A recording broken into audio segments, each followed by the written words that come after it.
7クラスボス星のカービィに実況始まるよ。というわけで今回は星のカービィ2の続きです。よかったら前編も見ていってね。前回はレベル5で、ミスターシャインとミスターブライトを倒したところだったわね。あいつらは強かったなぁ。コメントで教えてもらってわかったんだが、どうやら敵の出す星を飲み込むとコピーをゲットできるみたいなんだぜ。それは全然知らなかったわ。皆様のコメントに助けられてばっかりですな。間違いないな。攻略情報などどんどんコメントしてもらえると嬉しいです。ってな感じで話はゲームに戻りまして、まずは6の1。相変わらず雑魚敵の量が半端ないわね。こんな雑に配置される雑魚キャラたちもかわいそうだよな。別に雑に配置されているわけじゃないと思うんだけど。デデデ監修のもと、厳正な配置がなされていることでしょうよ。確かにここのゴルドーとかちゃんと計算されていそうだな。ちなみに6面はどういうコンセプトのステージなのかしら？ああ。ここは雲の上みたいな世界観のステージだな。終盤のステージだけあって足場も少なめで即死に注意って感じだ。明らかに何かありそうな扉をスルーしてるじゃないの。なんか嫌な予感がしてな。嫌な予感？おそらく仲間のリック、カインの誰かが中で助けを待っていると思うんだが。ここはさっきも言ったように足場の少ないステージ。ならいいんだがリックかカインだともはや即死トラップになりかねん。相変わらず仲間たちに対する信頼度低くって草。前編ではリックに苦しめられたからね。飼い主の薄情な性格に問題があったんでしょうが。だからこそ、今回は丁寧にアニマルフレンズを使っていくぞ。その言葉、覚えておくんだからね。はい、そんなこんなで6の1は終了。新エンディングを目指すべくサクサクいきましょ。ちょっと倍速。続きまして6の2。お、これはアイスで壊せるブロックかな？やっぱりな。アイスって結構便利なコピー能力よね。敵を凍らせてそのブロックを飛ばすことができるから、殺傷能力高めで結構いいと思うんだけど、なぜかあまり使っていた記憶がないのよね。それは確かに。氷ブロックを飛ばせるのは確かに便利なんだが、いかんせん地味で使っていてもあまり爽快感がなかったからかな？ひどい言いようだけど一理あるかもね。やっぱバーニングとかカッターをぶっ放してる方が気持ちいいもんね。これはアニマルフレンズが入っている袋では？なぜか出てこないフレンズちゃん。謎だけどこれはひとまずスルーしておきましょうか。急に風の強制スクロール。ゴルドはいかついって。ひとまずここに入って避難ね。なるほど、ここは虹の雫ゲットステージなのね。随分あっさりクリアできたけど。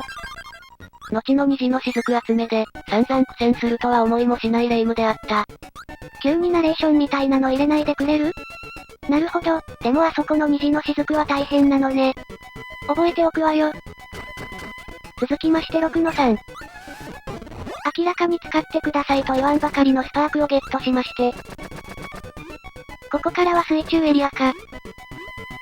このカエルくん、平和そうな顔してるけど結構殺意高めなのよね。いて。残りライフが早くも1。カエルくんには気をつけてくれたまえ。スパークもなくなっちゃったしこれはまずいわね。カエル多いよ。今よ、ゴリ押しでカエルは舐めたらあかん。はい、カエルゾーン。今度はちゃんとスパークを持ってチャレンジですわ。近寄ってくるなカエルの分際で。冷静対処完了。相変わらず口が悪くて草。ここのエリア。謎にぐるぐると風が吹いており内側に行けないと一生回り続けるゾーン。しかも雑魚キャラは一生復活するからダメージをもらいがちなエリアですな。もどかしいわね。バーニングは有用なんじゃないかしら？これで内側に。アップね、逆回転なのね。これでどうじゃい？ここはバーニングだといけないから。ここは吸い込みで。シンプルにイライラする仕掛けだったわね。ここもシンプルイライラゾーンなんだぜ。上から下に降りていく構成。異なるブロックが交互に積まれているから。ここでコピー能力を失うと周りの敵にリンチされるぜ。やばい。気が抜けないわね。このミイラみたいなのは吸い込めないんだっけ？ああ、こいつはマンビーズといって吸い込みに耐性があるんだけど。実は空気砲では倒せるんだよな。よし、ここもクリアね。なんだかステージの数が増えているような。よく気がついたな。このレベル6は全6ステージ。次の最終面は全7ステージとどんどん増えていくんだよな。そういうことだったのね。はい、こいつはさっき聞いた通り空気砲で処理していきましょ。ほんでもっておあつらえ向きに用意されたブロックも使ってマンビーズを撃破。そんでもってこのモアイみたいな敵。カブーっていう名前らしいんだけど。可愛い顔して急に現れるから怖いのよね。めちゃくちゃ被弾してんじゃねえか。はい、逆転ステッチくんは以前も戦ったからカットして。お楽しみのフレンズガチャのお時間です。今回の相棒は、くったー。こいつとならどこまでも行ける気がするぜー。ってなんだこのエリアは。強制スクロールかつ狭いところにゴルドーが敷き詰められている。あってもこれ空がいるからスイスイ進めている。いやいや被弾しすぎー。しかもまたこれ？あ、しかもこれ水中だ。あんまり空を使えるフィールドじゃなくて草。でもこの先は使えるかもだから大事に行くんだぞ。お、これはまさに空のためのステージ構成っぽい。こういう縦型のマップは調子がいいんだよねー。なにこれめんどくせー。ここで倍速。これってコピー能力ないとダメなんじゃ。わかってるんだけどね。下から風が吹いていて飲み込めないんだよー。あ、なるほどそういうことか。下っているのでさらに倍速。ここの最適解って何なのさ？パラソルとかあったら一瞬で行けそうだけどなかったよね？めちゃくちゃ地味な絵になってて笑った。もしかして空がいない方が良かった説。あ、でもここの一気アップはカービィ単体じゃ取れなかったから許す。さすがに現金すぎるだろ。気を取り直して6の5。今度こそ空の活躍なるか？ああでもここは落ちたりする可能性あるからまだ使える方じゃない？また使えるとか言ってるわこのまんじゅう。さてこのステージ。踏むと消える足場をふんだんに盛り込んだステージとなっておりますが、いかんせん単調なマップなのでここも倍速で見ていこうと思います。確かに少し地味なマップね。あれだけいっぱいいた雑魚敵も息を潜めているのかしらね。さすがにこんな足場じゃみんな担当したくないんじゃないか？ストーンとか地上まで一直線で落ちていくでしょうよ。それは確かに。ここ、ちょっとまごついておりますが、ここはどうしても空×スパークを取りたくてな。おお、今まで出てこなかった能力の組み合わせね。空×スパークは攻撃範囲が下方向だから少し使いづらいんだが、雷を落とすという発想がまず最高だし、カービィ本体が雷を放っている時は無敵だからゴリゴリ前に進めるぜ。って言いながらカッターに乗り換えるのね。思い出補正も相まって個人的最強の組み合わせだからな。やっぱこの使いやすさには惚れ惚れするぜ。前編のコメントでも空×カッターはお気に入りの人が多かったわよね。さてここのエリア。当たりの扉が2つ。こんな風にアイテムザクザクの扉と、外れ部屋は3つ。雑魚敵に絡まれるだけの部屋があるんだぜ。これは幼少期印象的だったから奇跡的に覚えていたんだな。そしてここがもう一つの当たり部屋。ステージクリアの扉に繋がっているのね。どんどん行こうぜ6の6。例のごとく中ボス戦はカットして。先へ進むと仲間の袋が。おっと今回はグーイが出たな。この袋から空が出てくる予定だったからこいつが代わりに出てきたってわけだ。華麗にスルーしちゃってますけど。あいつを取ると HP が1回復するんだが。空が邪魔で突っかかって取れなかったんだよ。そういうことね。あれでも他の作品だとグーイってこんな役割だったっけ？そうだな、星のカービィさんだとコンピューターやニピーのキャラとして使えたりしたな。でも初登場のこの作品では控えめな感じなのね。そういうことだ。さあ、やっとクーががっつり活躍できるステージが来たわね。というかこのレベル6、とりあえず風吹かしすぎじゃない？こことかもはやクーがいないと進めないレベル。それはさすがに言い過ぎだけど。まあ雲の中だし風くらい吹いてるんじゃないの？知らんけど。というかなんでぐるぐるステージを回っているの？風車かなんかなの？いや、これどこ行けばいいのか全然わからないのよ。この上が正解ルートかな？いや、ここは風当たりが強すぎるわ。ゲームしてる時くらいは風当たりも弱くあってほしいよな。現実社会とは比べてねえんだわ。ここから水中エリア。なんで今のでダメージ受けんねん。やっぱりカエルは侮れないな。イソギンチャクにまでもやられる始末。ここは迷路みたいな構造のエリア。やっぱり水中で邪魔をしてくるのはカエルくんなんですね。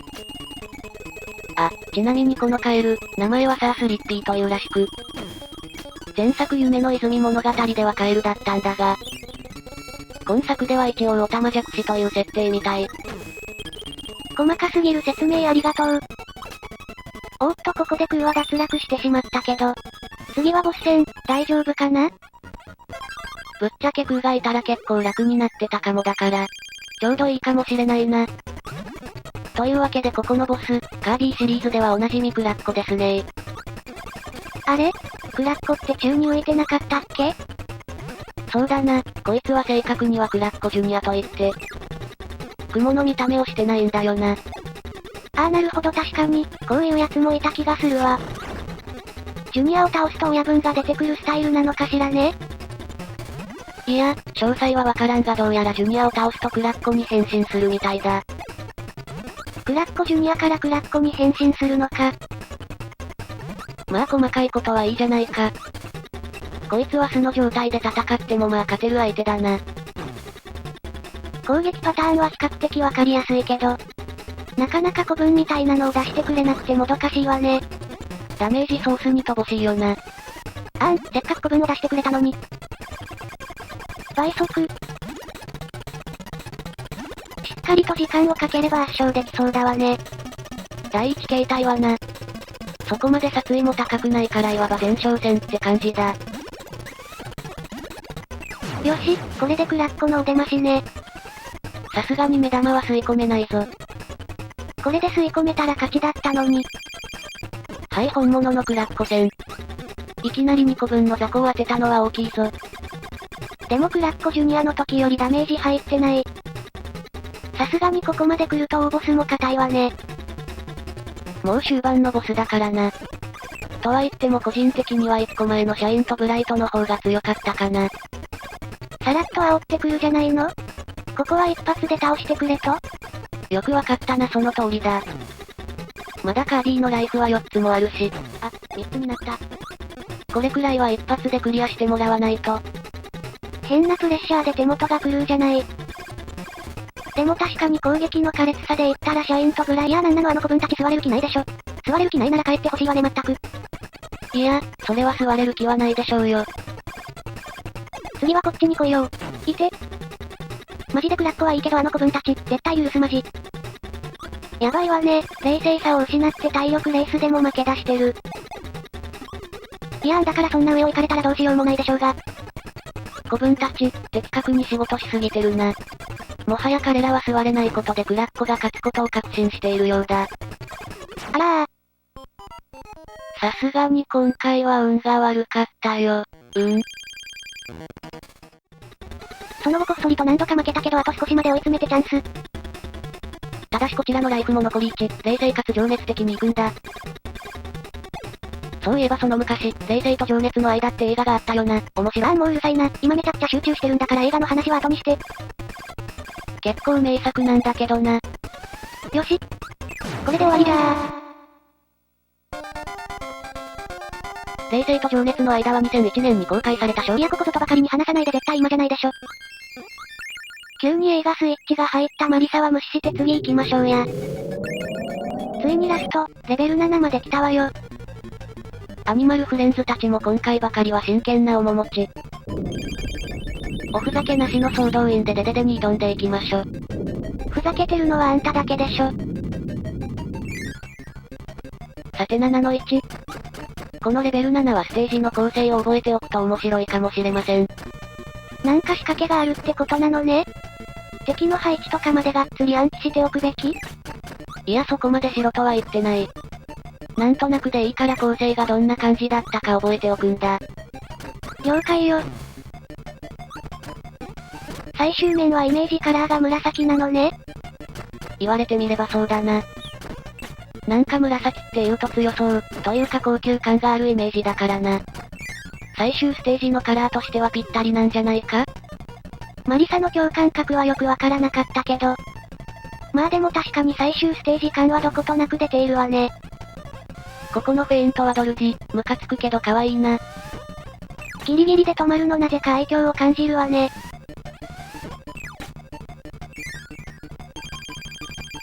さてこのレベル7、ステージ最後に必ず中ボスが待ち構えています。最後だしこいつらの勇姿も動画に残しておくとするか。初戦以外全部カットされてかわいそうだったもんね。そういうことだ。まあ結局一瞬で倒してしまうんですけどね。これで7の1はクリアね。どんどん行こうぜ7の2。こちらは倍速で見ていきましょ。おなじみの水中エリア。コピーのバーニングは取られたけど気にしない。いきなりライフ1だけど大丈夫そう？今のところめちゃ危なかったな。ここは好きなコピーを選べるゾーン。任天堂様の慈悲に感謝しつつ、今回はバーニングで行ってみましょ。これは見せびらかしのワンナップ。そして久方ぶりのアニマルフレンズ。今回のお供は、ついにリックのお時間がやってまいりましたね。今回こそは活躍してくれよ。まずは見せ物ワンナップを全部いただきましょ。地味に残機が24までいってるけど。こんだけあったらさすがにヌルゲーになっちゃうんじゃない？いや、残機はあるに越したことない。ここら辺の道中はそこまで必要なさそうだが。ラストボスで何機費やすか今のところ想像もできていないっす。それどころかゲームオーバーになる可能性すら考えているぞ。例の鬼畜神ボスのことね。20機あっても倒せない可能性もあるのか。最終面はワンナップがいっぱい落ちてるから、意識的に取っておいて万全の体制を作っていくぜ。はい、リックの活躍もあって中ボスもサクッと撃破。ラスボスの解説でリックの活躍が薄れちゃった。大丈夫、ここからもリックには大活躍してもらうつもりだぜ。ここはコピーを大事にして、リックのパワーを見せつけるんじゃ。やっべ間違えてセレクトボタン押しちゃった。せっかくのリックの型。これはさすがにリックの呪い。痛ましい事故がありましたがここは気にせずカービィ短期で進んでいきましょ。いや気にしろや。序盤で仲間を大事にするって言ってたでしょうが。こればっかりは事故だからな。いきなり車にはねられたらどうしようもないだろう。あんたが手を滑らせてセレクトボタンを押しただけでは？正論ばかり言う奴は嫌いだよ。はいここは強制スクロール。なんだけど難易度は今までに比べると優しめなんだよな。あら？ここまで来て難易度ダウンするのかしら？ただここは一つ秘密があってだな。まあその時が来てのお楽しみとしておこうか。気になるふりをしてくれるじゃないの。にしても今までの強制スクロールは鬼畜すぎたわね。少しでも油断すると即死とかざらにあったもんね。こういう星とかを取りに行こうとすると壁に潰されたりしたもんな。そう考えるとここはスーパーイージー。コピー能力も豊富で好きなコピーで進んでいけるもんな。あってもここでのストーンはさすがに罠かもしれん。中ボスミスターフロスキ君オスオス。ここは遠距離攻撃可能なカッターではめていくぜ。ゴリゴリ削れていくこれは快感。はい、というわけで次は種明かしの7の4。ここで何か気づくことはないかな？別に今までのステージと変わらない感じですけど。注目すべきは進行方向だな。そして今までと変わらないマップ、何か気づかないか？あ、もしかしてここは7の1を反転したステージになってる？ご名答、敵キャラの配置などは違うんだが、マップの構成は今までのステージを逆戻りするような形になっているんだ。おー、確かにこれは斬新なシステムだわね。でもこれって単純に手抜きなん？素晴らしい発想だよな。ここまでのマップを活用しつつステージ数も最大の7面まで。何よりここまでなんとなく通ってきたステージ構成を覚えていると、攻略が格段に楽になるんだな。いや、面白い発想ではあるけどこれには若干のタイム。だからこのレベル7の最初に構成を覚えておくと良いと言ったんだよな。早口で食い気味に来るのやめてくださる？まあ大丈夫だ。この仕組みの面白さは後々さらに分かってくるはずだから。さてここの中ボスは強敵忍者はイユー君。今回もカッターで八つ咲きにしてやろうぞ。さすが忍者君は一筋縄ではいかないわね。いやそれ当たらないんかい。やめてじわじわ詰めてこないで。何よこの粘り腰。全然星出してくれないじゃない。よし。YU 君はカッターになるからいただいていきましょ。ここは倍速。なんだか7の2よりも敵の数が増えてるんですが。そりゃ難しくなってなきゃ面白くないだろ。それはそうなんだけどさ。おっこのエリアも健在なのね。今回もやっぱり安定のバーニングで。いい判断だったな。さてこのエリア。なんとここの壁を壊すことでワンナップにたどり着けるんですね。何これ知らなかった。というか攻略本とかもなしにこれ気づけた人いるんか。ノーヒントでこれにたどり着けたら相当やり込んでいるよな。壁を壊せるのは分かってもこの暗闇を歩けるとは普通思わん。さてここの仲間は誰が入っているのかな？ミラーステージである7の2はリックだったから。もちろんここもリックだわね。あ。ちょっと、あんた、それはさすがに。私は何も見なかった。何もいなかったのだ。あってもここはリックがいてもよかったかも。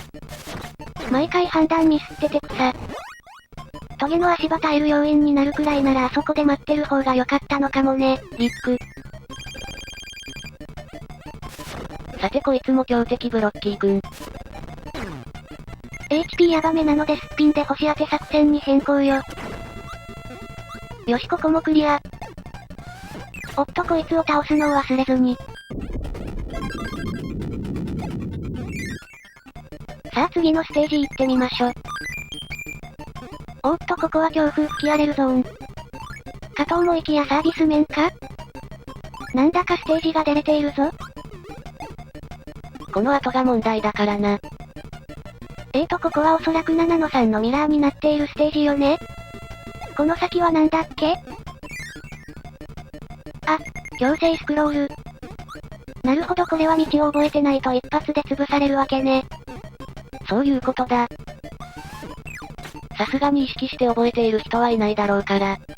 ここはマップの特性を活かしたステージとなっているわけだ。確かにこれはよくできているわね。あらー。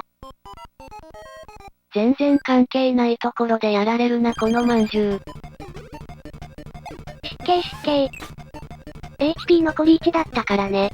しょうがないよね。しかもなぜかルートは覚えているんかい。いや、実は勘だけで進んでるんだけど。案外なんとかなっちゃうわね。まあ、星のところはトラップで確率 50% だからな。そこまでトラップにかからないというのも事実。アップね。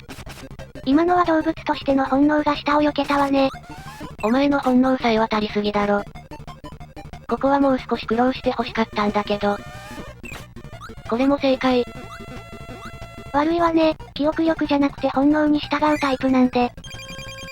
さらっと突破されて悔しいので中ボスくん頑張ってどうぞ。こいつは今までのキャプテンステッチよりも強くなっている気がしていて。動きが機敏になってトゲを復活するスピードも上がっている気がするんだが。あ、確かに復活早くて阻止された？そんな気がするよな。ここは一回トゲをステイさせてみるわ。ここ。さらにここ。よし完璧。そんじゃ最後の通常ステージ行ってみよ。ここはお城の頂上を目指してくようなステージだな。ひたすら上に上がっていくんだが。ここ、一見謎に思えるエリアは、虹の雫を取るためのヒント部屋となっております。スパークをすると何か見える的な？そういうことだ、今回はスルーして普通に進んでいくぜ。倍速。そしてここのエリア、虹の雫を取るためにコピーが並んでいるんだが、後で一気に紹介するからここは全速前進で。最後の通常面にしては少し地味な感じね。って思ったら敵いっぱいではろえない。まあでも実際そこまで難しくもないだろう。とにかく雑魚が多い部屋だが、無視して上を目指せば OK だ。ここはパラソル大安定だわね。不意打ちかましてくるジャンパーシュートくん。さすがにそれは卑怯じゃないっすかね？やばいぞ残りライフ1。しかもコピー弾も不発に終わってしまった。最後はかっこよく決めたいわね。はいこれもらって。撃破。これにてステージ攻略完了。さてここからは新ラスボスに出会うべく虹の雫集めをしていくぞ。まずは簡単な1の3。ここはパラソルのコピー能力を持って道中の扉に入れば OK だ。これはパラソルでのみ壊せる専用ブロックで、専用のブロックになっておりまして、こうやって壊せば、これってもしかして、リップとか仲間が必要だったんじゃないの？いや、ゴリ押しでなんとかなりそうな気がしている。なんかいい感じにバサッと当てればだな。ほら壊れた。こんな感じで仲間なしでもスマートにブロックを破壊することができます。いきなり手間取ってて笑った。これは先が思いやられますな。続きまして2の1。ここで必要なコピーは2ドル。2の1に入ったらすぐ下の扉に入りまして。ここを2ドルで壊すだけ、のとっても簡単なお仕事です。ここから難しくなってくるよレベル3。まずは手始めに3の2に行きまして。カインくんをゲットしましょ。そんでもって虹の雫のある3の3へゴー。道中にいるストーンをコピーしたら、ここから逆走。逆走とはまたややこしい真似を。普通に進んでいたらなかなかしないもんな。そんでここの水中へ。意味深な扉に入っていくと。真っ暗ルーム、ここは星があるだけと思いきや。ここにまさかの隠し扉。ひえー、これはやばいわね。スパークがあれば扉を確認できるからまだ優しい方だとも言えるな。ストーン専用のブロックを壊して。無事ゲット。次は個人的には一番めんどかったレベル4行ってみよ。4の4に火炎に乗ったまま行きまして。強制スクロールエリア最後のところ。ここはすっぴん状態になっておいて。端っこにいるバーニングを急いでコピー。ノロノロしてると潰されちゃうパターンのやつね。ここの道中は大事にバーニングと火炎を維持しながら進んでいきます。そしてここ。右か左の端から中央にある氷をバーニングで壊していく。ここのオタマジャクシもしっかり処理して。そしてここが最難関エリア。バーニングを維持したまま下のブロックを壊す必要があるので。一度コピー解除。ブロックを吸い込んで飛ばして。もう一度コピーゲット。これを2回繰り返します。OK テイクを流していますがこれ難しくて3回ほどやり直しました。ここは火炎じゃないと下の扉に入れません。そして左側にある氷ブロックをバーニングで破壊。ここまでやってやっと虹の雫がゲットできるわけですね。これはさすがに難しすぎて引くわ。特にコピー解除してすぐ取るって発想がいかれてるわね。苦労したけどゲット。嬉しすぎてぴょんぴょん。はいお次はレベル5。ここはまあまあな難易度。リックに乗って5の5に入りましょ。強制スクロール手前のエリア、ここでスパークをコピーしておきます。HP がヤバそうだったら左の扉で回復も忘れずに。リックが必須ってことよね？そういうことだ。散々な言い方してきたけどここは頑張ってもらおうぞ。ここは強制スクロールかつ敵も多いから慎重に。リックもスパークのコピーも失ってはいけません。被弾せずに進めばいいわけね。もしくはスパークのコピーを口に加えながら進むと、最悪被弾してもコピーは守りながら進めるんだぜ。さてここ、正規ルートはここの扉なんだが、こいつをスルーしてさらに上へ。ここのブロックはリックのスパークが必須になるという寸法ですわ。ブロックを壊してもらったら、ここで落ちないようにリックとはさよなら。もう彼はそういう運命なのね。公式からも優遇されてなさすぎる。はいそれでは最難関、レベル6行ってみよう。ステージは2面、火炎と合体した状態でスタート。ここの空中に浮いて進んでいくエリア。頂上までたどり着いたらそのまま下へダイブ。火炎で水流に逆らいながらまずは左側へ。部屋で待っているマスターグリーンを丁寧に倒しましょう。これは大変そうね。マスターグリーンを倒したらスパークをコピー。そしたらまたさっきのところに戻ってきて、今度は水流に乗って右側に進みます。またしても中ボスをがっつり倒しまして、スパーク状態は維持しつつ、今度はリックに乗り換え。乗り換えとかそんなこと要求されるの？ほんでもって先に進むと、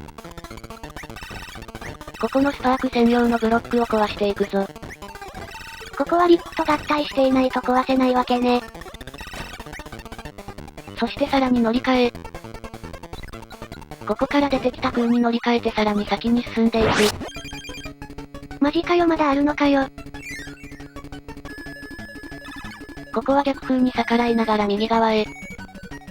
普通にクリアした時はさらっと抜けたところだったけど、こっちにも扉があるのね。ここでさらに忍者くんを倒していきます。スパークを維持したまま行くと楽だからおすすめ。上から落雷を落としていきましょ。そしたら最後に忍者くんからカッターをコピー。そしてここ。奥にはゴルドーが大量発生しているから、コピー能力を加えた状態で被弾に備えておきましょう。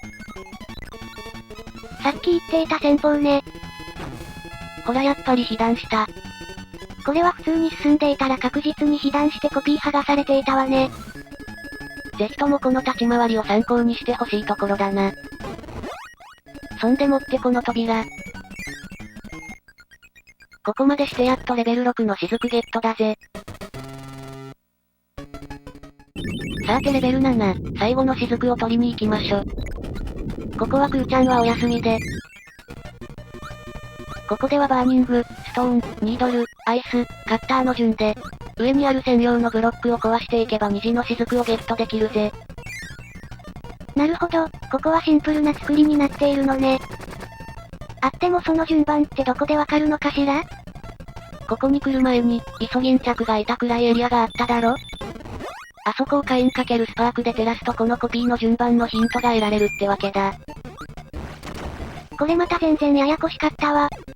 カインを連れて行ってかつスパークで照らさなきゃいけないなんて。まあでもレベル4や6に比べたら全然優しい方ではあると思うけどな。ちょっと倍速。今でこそ攻略記事見ればこういうのもすぐにわかるが。当時すべての虹の雫を自力で集めた人は天才級だと思うぜ。間違いないわね。近所の兄貴とかなぜか全部ここの攻略法とか知ってそうだけどね。そういう人、一人は街にいたよな。というわけで全ての虹の雫をゲット。これで新ラスボスまで挑めるようになったので、張り切って最終戦、行ってみよう。おお、なんだか緊張感のある雰囲気。最初に待っているのはもちろん、デデでしかいねえよな。新ラスボスの前哨戦と思うことなかれ、こいつも間違いなく強敵です。すっぴん状態で挑むとはなんたる潔さ。さすがにコピーありだと楽に倒せてしまうからな。ここは男らしく裸でぶつかり合いだぜ。あんた男だったの？細かいツッコミは置いておいて勝負に集中だ。この際些細なことなの？さてこのデデデだよー。今までのボスに比べて耐久値がえげつないです。星1個分当てたくらいじゃ大したダメージにならないので、積極的に2個分の星を吸い込めるように意識していきます。お？なんかデデデが光り出したわよ。ああ、デデデはハンマーを投げたりすると発狂状態になり、すべての技をパワーアップさせてくるんだぜ。発狂状態って表現が正しいかわからないけど恐ろしいわね。この状態の時は無理に攻撃しようとすると被弾しがちだから、逃げ回って発狂が解除されるのを待つのも手だぜ。って言ってたら解除された。と思ったらすぐに発狂した？世話しないでデデだな。よっしゃあとちょっと。これはもうこのまま決めに行きたい。おら。いて。うらー、コンボもらっちまった。お、でも発狂が解けた今がチャンス。これで終わりでーす。虹の雫を集めていないとここで偽エンディングに突入するんだが。ここまで集めてきた虹の雫がカービィの元に集結。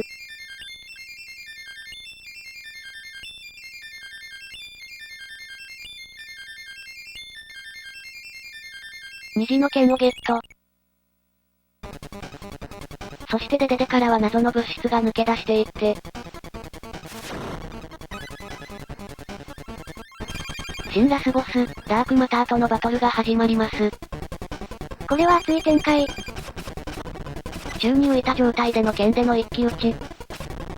ひとまずゴリ押しで剣を振りまくってみるけど、ほとんどダメージが通っていない。何よこれカチカチじゃないの。お、今結構ダメージが入ったわよ。ああ、今のはわかりづらかったが、敵の放つ弾を弾いて当てることで大ダメージを入れられるんだ。でもタイミングは結構シビアで、相手に弾が当たるとも限らないので、ここは殿下の宝刀、ゴリ押しじゃー。近接距離でひたすら剣を振りまくる。意外と有効な感じがしているわ。このビームはやばい。とにかく相手に主導権を譲らず切り続けるのみ。残り HP はどっこいどっこい。めちゃくちゃいい勝負しているわね。やっべ満身創痍だ。ここは詰めて連打じゃ連打。さすがにゴリ押しが過ぎたか。はい、ここからは残機が残っている限りでデデ戦はスキップできます。だからここまで残機を貯める必要があったんですね。あれ？なんか一気に残機が減っている？見せ場のない試合をカットしたまでだ。気にするな。でも何戦かして分かったことがあるぞ。こいつは剣が当たるギリギリの位置で攻撃するのが良さそうだ。剣が当たるギリギリの位置？具体的にはこの矢印の星より少し左くらいで剣を振っていると、相手の弾も弾けるし攻撃をかわしやすいんだ。めちゃくちゃ具体的な解説ありがとうね。確かにさっきとは違ってだいぶ押せているわね。このダークマターは動きが単調だから、パターンがわかればなんてことなさそうだぜ。パターンわかるのに3期費やしているけどね。ラスボスなんだからそんくらいは多めに見てくれよ。よっしゃこれはいけそうだぞ。残りライフあと2つ。やめてそっち側は調子のいい位置取り分かってないんだから。って言ったら戻ってくれるダークマターくんかわいい。よしあと少し。ここはもう1固定で連打じゃ連打。やった。これにて星のカービィ2クリア。まさかの第2形態？そうそのまさかです。第2形態リアルダークマター。第1形態と同じように少し離れたところから剣を振り回すぞ。おお、結構効いている感じがするわよ。あとは相手の攻撃パターンがどれだけあるかなんだが。いつものようにゴリ押しでいけそうじゃない？うわ、なにこの不可避のビームは。相手。不可避ビーム2連続。第1形態はもう見切ったのでカットしまして第2形態から。こいつ、マジで攻撃パターンが多いし、こっちの攻撃を与える隙が少なすぎるわ。この一番最初の花びら飛ばしてるところくらいしかダメージを与えられない。花びらって。そんでさっきの不可避ビーム。これは外側に大きく回れば避けられはするんだが。こっちが攻撃している暇なし。そんで次は突進攻撃。これも動き方がいやらしくて。こっちが攻撃しようとすると体に当たってしまう。そして一番の問題は、この高速ビーム、どうやって避けんの？そしてここからはいいところも見られず。勝機を見出せないまま連戦連敗。あれだけあった残機も残り少なくなってきたわね。でも収穫はいっぱいあったぜ。こいつはこの花びら攻撃の時、後ろから攻撃することで、大ダメージを与えることができるんだ。おお？これなら体力を削られる前に倒せるかも？こいつは時間がある程度経つと攻撃がより激化してきて、背景が白くなる頃にはもう手もつけられなくなるんだ。だからその前に攻めまくって、ダメージ覚悟で早く倒すしかない。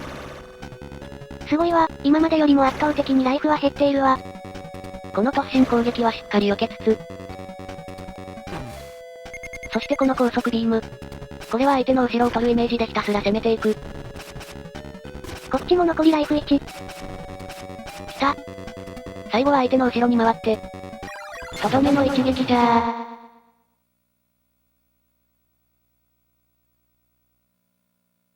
今度こそやった。のかしら？ここまで一緒に旅をしてきた仲間たちが何かに気づく。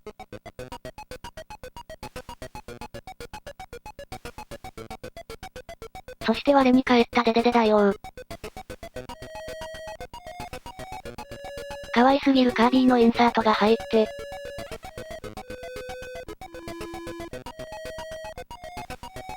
ゲームクリアね。というわけでこれにて星のカービィ2、クリアしました。完走した感想ですが、めちゃくちゃ面白かったし、かなりの難易度に驚いてばかりでした。特に最後の虹の雫集めとラスボスはすごかったわね。ああ、シンプルなゲーム性ながらここまでの難易度になっているとは思わなかったぜ。ちなみにこの動画はここまでだが、さらに 100% クリアを目指すとなると、各ボス部屋でのミニゲームがあったりとまだやり込み要素もあるんだぜ。ゲームボーイの作品としては大満足な内容ね。もしこの動画で興味を持った方がいましたら、任天堂 Switch でも遊ぶことができるみたいなので、ぜひともプレイしてみてください。というわけで今回の動画はここら辺で終わりになります。このゲームの思い出など、ぜひともコメント欄に書いていってね。そしてチャンネル登録、高評価をよろしくお願いいたします。それじゃあみんな、また次の動画でお会いしましょう。